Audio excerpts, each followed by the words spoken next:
Hello，大家好，今天我们来聊一个很有意思的话题。我们不只要来拆解加州纳帕谷葡萄酒是怎么变成传奇的，更要去探索一件事，那就是说故事这门艺术本身。你看咯，荧幕上有两个看起来八竿子打不着的专有名词，一个是高科技领域的恒定相位锁定，另一个是酿酒学里的昼夜温差风土。这两个东西到底有什么关系啊？先别急，这个问题的答案其实就是我们今天整个故事的核心，也是我们想要带你看懂的关键。好，所以说要看懂一个像加州酒这样从默默无闻到站上世界顶端的复杂故事，我们需要一个好的思考框架。这个框架呢，基本上就是从两个关键的角度切入。首先，第一个角度就是要去感受它的温度。怎么说呢？一个伟大的故事，它不应该是冰冷的知识或数据。就像你看宫崎骏的动画，你不会先去分析它的分镜或色彩学，对吧？你一定是先被那种温暖疗愈的感觉给吸引住。我们要先找到故事里这种让人想亲近的魅力。那第二个角度呢，恰恰相反，追求的是一种极致的精纯。这就有点像是考古学家在修复一个很珍贵的古物，每一个细节都要有凭有据，不能乱猜。我们要根据最可靠的事实，一步一步的把整个故事的脉络给重构出来，看清楚它成功的轨迹。OK， 框架有了，那接下来我们就正式开始。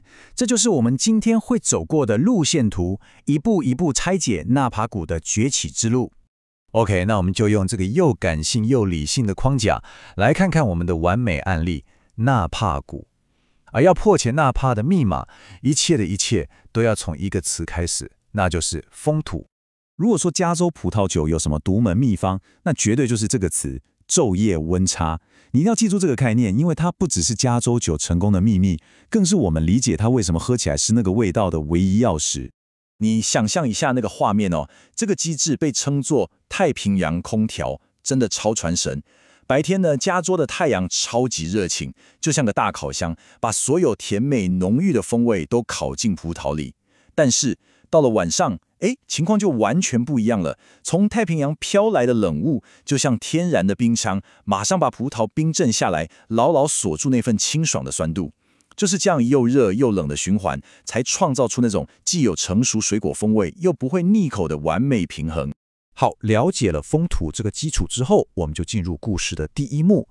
你会看到一个历史事件是怎么像一颗小石子丢进水里，却掀起了滔天巨浪，整个改变了世界葡萄酒的格局。我们把时间拉回到1976年，在那个时候啊，整个葡萄酒世界基本上就是法国人说了算，法国酒就是老大，就是唯一的标准。可是就在这一年，巴黎办了一场盲饮会，参赛的除了法国顶级酒，还有一些来自加州的酒。这场后来被称为巴黎审判的活动，即将彻底改变一切。在结果出来之前，我跟你讲，几乎没有人相信加州酒有任何机会。大家心里想的可能都是开什么玩笑，加州那种乡下地方来的酒，怎么可能跟法国布根地那种传奇相提并论？这在当时听起来根本就是天方夜谭。结果呢，跌破所有人眼镜，来自纳帕谷的蒙特莱纳酒庄居然赢了。各位，这不只是一场比赛的输赢而已哦，这根本就是加州葡萄酒的独立宣言。它直接从根本上打破了只有法国才能酿出顶级酒这个神话，告诉全世界英雄不怕出身低。OK， 巴黎审判这一战可以说是帮纳帕打开了通往世界的大门。但接下来呢，纳帕没有停在原地，他进入了第二个阶段，不只是证明自己也行，而是要主动去定义什么叫做全球顶级，建立起全新的商业标杆。第一乐章 Opus One 就是这个阶段最经典的代表作。你看哦，它背后的组合有多梦幻。一边是加州酿酒的教父，另一边是法国波尔多最顶级酒庄的主人。他们做了一件什么事？就是把两个世界的精华完美的融合在一起，既有法国酒那种严谨的架构，又有加州阳光下那种奔放甜美的果香，创造出一个全世界都认得的奢华符号。好，现在故事来到最高潮了。纳帕是怎么站上金字塔顶端的？答案就是他创造了一种几乎是神话等级的东西，也就是我们现在说的膜拜酒。而笑鹰 Screaming Eagle 这家酒庄可以说是靠自己就写下了现代膜拜酒的游戏规则。它的公式是什么？听起来很简单，但其实超难做到。简单说，就是用极致的完美品质加上极致的稀缺性，去创造一个让全世界收藏家都抢破头的梦幻逸品。我们用几个数字，你马上就能感觉到它的威力。首先，产量，一年大概就500箱。500箱是什么概念？我跟你说，很多波尔多名庄产量是它的几十倍，甚至上百倍。这根本就是超级限量版中的限量版呢。再来分数，他1992年第一个年份一出来，马上当时全世界最有影响力的酒评家就给了他99分，99分呢，差1分就满分了。这在当时就等于是一张直达神坛的入场券，地位瞬间就确立了。所以你看，极度的稀有加上权威的满分背书，结果是什么？就是这个数字。它的价格完全脱离了喝的范畴，变成了一种一体资产，跟黄金、股票一样，是收藏家在追逐的标的。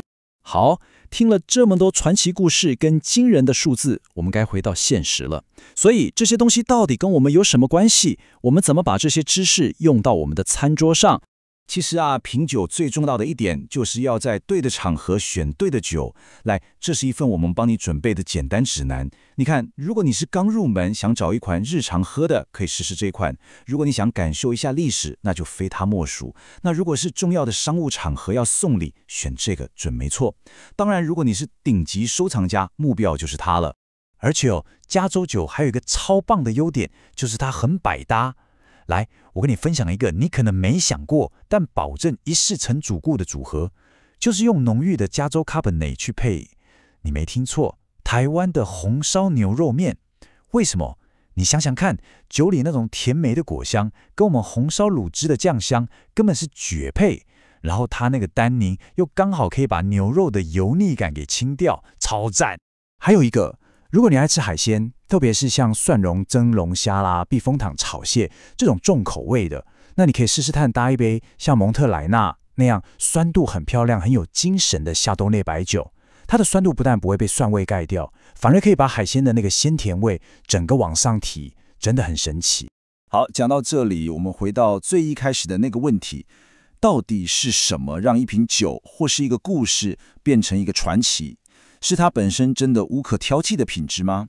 还是我们帮他说了一个很动听的故事？又或者只是因为它很稀有，我们得不到，所以才更想要？这个问题我想没有标准答案。